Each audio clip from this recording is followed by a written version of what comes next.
2017 was a year of tremendous achievement. Promises made, promises kept, say White House officials. And while many of the president's guarantees have come to fruition, others face an uncertain future. I will build a great wall on our southern border, and I will have Mexico pay for that wall. Prototypes built, yes, but 363 days on the job, and not a single mile of the president's promised big, beautiful wall has been funded or constructed, nor has a plan been mapped out to get Mexico to pay for it. As for the Affordable Care Act, ObamaCare has to be replaced, and we will do it, and we will do it very quickly. Except he hasn't. The motion is not agreed to.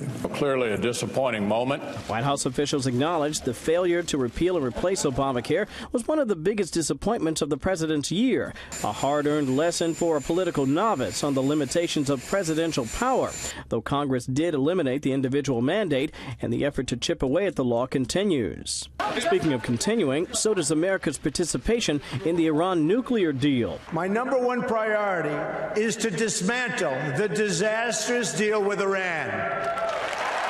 Just last week, for the second time, the president continued to honor the deal, and he agreed to waive new sanctions for now. Elsewhere on the international front, Mr. Trump once famously said this: I know more about ISIS than the generals do, believe me. Would bomb the out of them. Indeed, the president's plan has exacted a heavy toll on the terror group, with White House officials crediting Mr. Trump's decision to boost troop numbers and allow more airstrikes for the campaign's success. And speaking of success, the number of Americans applying for unemployment benefits just hit a 45-year low. With record low unemployment and a record high stock market, the Trump economy is red hot, thanks in part to massive deregulation since he took office and the historic new tax law.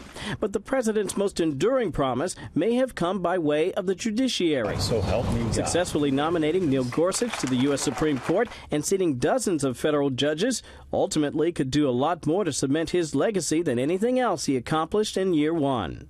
Another promise kept. He said he'd be unconventional, and indeed he has. And even though it's cost him politically, especially because of Twitter, the president feels like the authenticity helps more than it hurts.